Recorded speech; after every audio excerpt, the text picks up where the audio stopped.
সরকারি চাকরিতে আবেদনের বয়স সীমা ৩৫ বছর করার দাবিতে আন্দোলনকারী চাকরি প্রত্যাশীরা শাহবাগে অবস্থানের পর প্রধান উপদেষ্টার বাসভবন যমুনার সামনে অবস্থান নিয়েছেন। পরে সেখান থেকে তাদের ছত্রভঙ্গ করতে পুলিশ টিয়ার শেল নিক্ষেপ করেছে। এ নিয়ে আরো জানাতে যোগ দিয়েছেন সহকর্মী জাহিদুল ইসলাম। জাহিদুল ইসলাম, বলবেন যে এখনো কি আন্দোলনকারী চাকরি প্রত্যাশী যারা রয়েছেন তারা প্রধান উপদেষ্টার বাসভবনের সামনে অবস্থান নিয়ে আছেন কিনা, কি পরিস্থিতি দেখছেন আপনি সেখানে?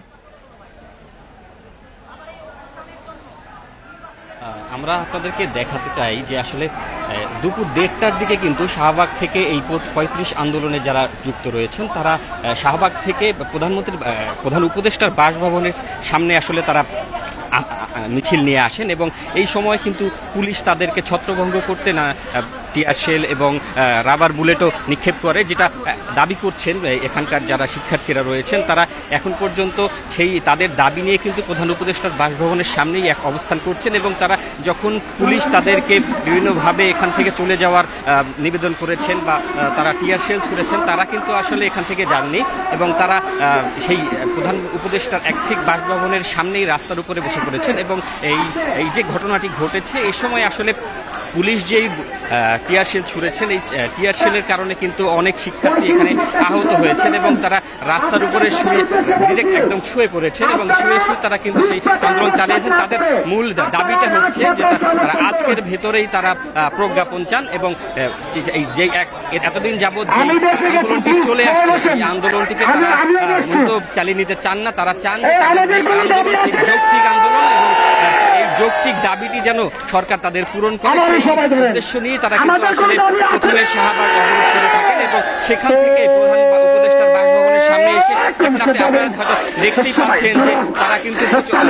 প্রায় ১৫০ থেকে ২০০ ছাত্ররা এখানে অবস্থান করছেন এবং তারা নানান রকম স্লোগান দিচ্ছেন এবং তাদের যেই দাবি রয়েছে সেই দাবি তারা পূরণ করার জন্য কিন্তু আসলে তারা চাচ্ছেন যে আজকের দিনের ভেতরে যেন তাদের সেই দাবিটি পূরণ করা হয়। এবং আমরা কিছুক্ষণ আগেই আমরা দেখেছি যখন শিক্ষার্থীরা এখানে প্রবেশ করতে চাচ্ছিলেন তখন তাদের পুলিশ আসলে বাধা দেয় এবং তাদেরকে সরিয়ে দেওয়ার উদ্দেশ্যে তারা টিয়ার শেল নিক্ষেপ করে, কিন্তু সেই টিয়ার শেল আসলে কাজ করেনি। পুলিশ নিজেরাই এখান থেকে সরে যেতে বাধ্য। আন্দোলনকারী চাকরি প্রত্যাশী যারা আছেন তারা কি বলছেন, তারা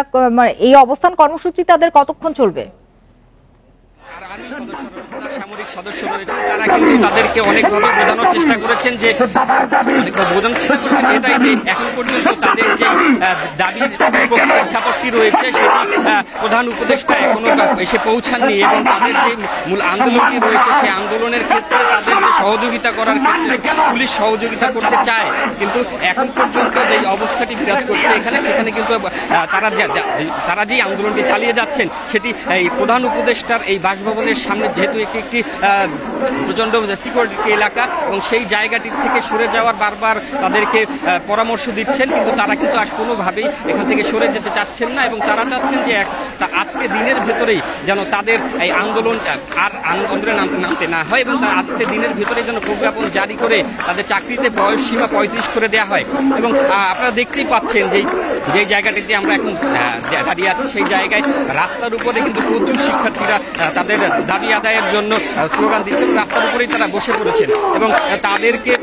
দেখভালের জন্য কিন্তু চারদিকে প্রায় ১০০০ খানেক পুলিশ সদস্য সহ সেনা সদস্য রয়েছেন এবং এসএসএফ এর গার্ডরা রয়েছেন যারা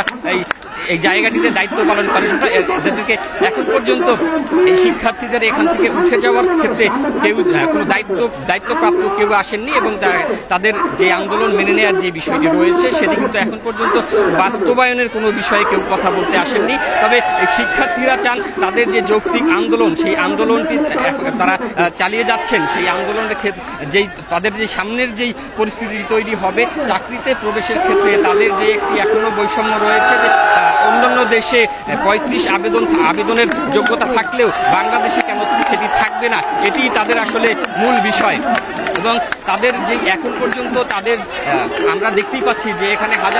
প্রায় ২ থেকে ৩০০ শিক্ষার্থীরা এখনো তাদের দাবি আদায়ে নানারকম মিছিল করছেন এবং তারা কিন্তু বৈষম্য বিরোধী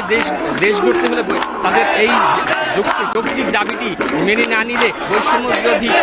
যেই মনোভাব রয়েছে সেটি পূর্ণ হবে না। কিন্তু আমরা এটাই দেখতে চাচ্ছিলাম শেষ পর্যন্ত আমরা বলছি যে এখন পর্যন্ত প্রধান উপদেষ্টার বাসার